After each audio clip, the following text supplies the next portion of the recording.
Disgraceful shock, Brexiteers deals blow to Macron's dark plot for a federalized European Union. A blind person can see where EU is going. Brexiteers' efforts have had certain results, such as the success shown in each stage. The EU's conservatism and dictatorship have been and are being wiped out. The British people have been vindicated. Everything seems to be clear. On the other hand, not a single brewer I know has ever questioned the evils of the EU or the wisdom of its decision to leave the country.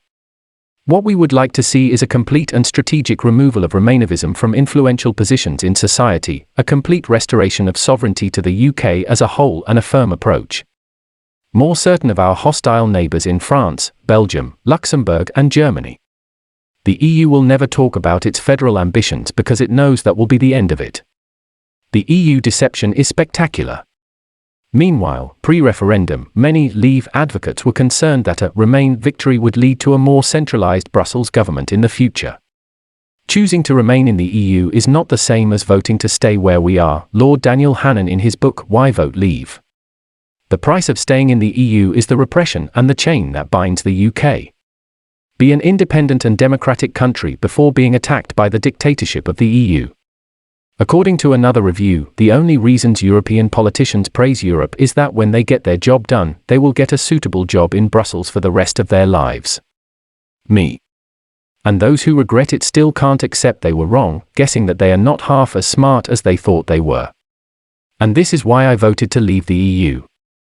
The EU wants a fully federal European Union, and if we stay in it we will be coerced in one way or another. It has only gotten more apparent since the UK exited the EU, according to Mark Francois, a Tory MP and member of the Eurosceptic European Research Group, ERG.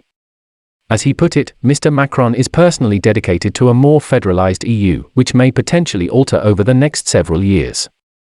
The UK could never fit the EU federal model. Remainers have lied throughout the referendum campaign, and as time goes on, they are being put on guard. Macron is trying to shed his weight that he is not doing well in the polls for the upcoming elections, but is he sure that the French want to be part of the EU that is federalized? Chemical or not? No federal state, no federal taxes, no EU army. If they are talking about it, it's going to happen. That's the EU way. Get people acquainted with the idea first by dripping, then before you know it, they've done it. The end of Europe as we know it, shame. Everything was fine before the changes were for the benefit of the politicians. Mr. Francois said, if the EU really does try to become a federal state, in which individual nations are completely subsumed, that would only serve to underline that the ERG and the wider Brexiteer movement were right all along.